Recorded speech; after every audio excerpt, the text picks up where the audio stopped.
Ever train with just regular socks? They really do suck because they rip, they keep your feet wet, and they even stink up. Today, I want to go over some socks that you may want to consider for your next training session. The options sure are endless, but I won't show you anything too ridiculous or unreasonable, such as these hiking, professional cycling, or whatever the hell these are. So rest assured that my picks are based on just quality, price, and just a little bit of popularity.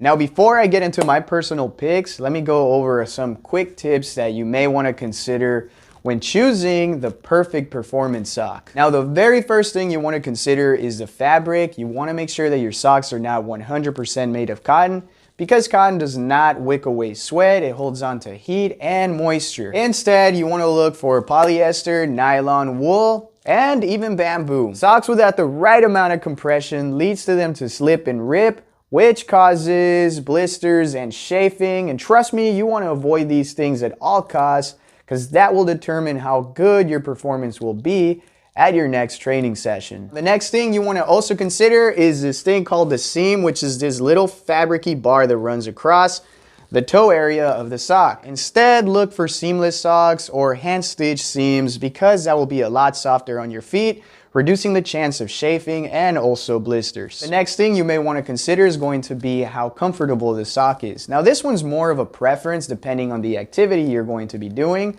However, the thicker the sock, the more compression it will have, and also the more shock absorption. And also, the higher the cuff, the more protected your ankles and your calves will be. Now, the last thing I'm going to recommend is going to be socks with ventilation. So there is some socks that have these little openings stitched right on top that allow air to flow right in, reducing heat and sweat, and it gives your feet the opportunity to cool down a lot faster. And now that I got that out of the way, let me finally go through my personal picks. They are not in any particular order, however, they are all great examples of socks that you may want to consider. Now, here are my top 5 picks, starting with the very first one called Hylaea. Hylaea socks can be found on Amazon for $22.99 for a pair of 3. It's a little bit on the higher end when compared to regular grocery store socks. However, if you want to get something that's a little bit higher quality, you may want to invest in something quite like this. They are made out of Coolmax, which is a family of polyester fibers. You may want to look it up on Google to confirm that with yourself. They are also 40% made out of cotton, which is not the best material, but I wore them and there was nothing really to cry over about. They are also seamless. They have the right amount of compression. This is the way they look when worn, and I also took them out to the gym, and they performed really well. Just a little bit of heat buildup, but nothing to cry over about. Overall, they did a really good job, so I highly recommend them. Next up, I have Balega. This is a special pair of socks because it's just one pair that goes for $19 on Amazon. I get it, these are definitely out of the ordinary because it's just one pair, but come on, I wanted to give something great a try. They are made out of Dynamics, which is also a blend of polyesters. There is absolutely no cotton in these, so the materials are pretty damn great. They are antimicrobial and antifungal, seamless, they have the right amount of compression, and I also want to go ahead and mention just how freaking cool they look.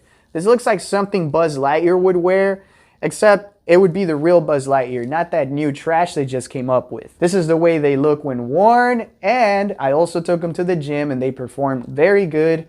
So I highly do recommend these. Next up, I have Bamboo Sports. These go for $13.95 on Amazon, 3 pairs of any size.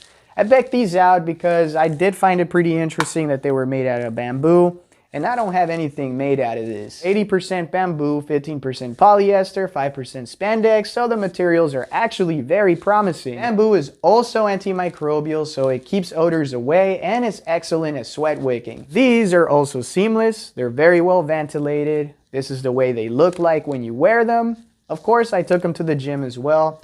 They perform pretty good. The only issue that I had was that there wasn't enough compression for me, but that could be because my foot is not as big as other people. However, they were excellent, so I would still highly recommend them. Bombas, perhaps the trendiest socks all over the internet. This one pair of sock goes for $16.50, which is definitely a little high for just one pair.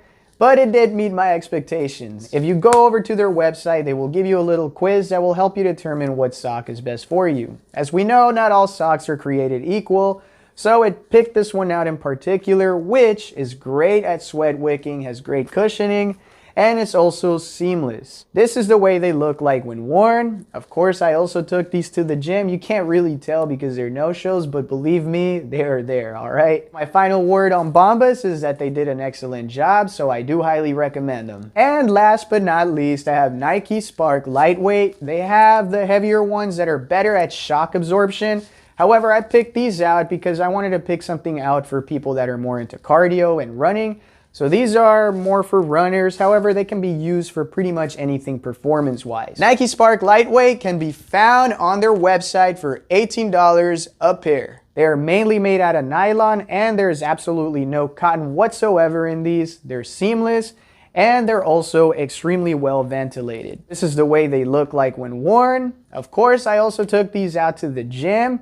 And my overall word on these is that these were probably the most comfortable and my favorite ones. I did mention that there wouldn't be any sort of particular order to them, but I still thought these were the best ones. That is all for this video. I hope you gained some pretty good pointers from this one. Go ahead and give me a thumbs up and subscribe, and I hope to see you on the next one.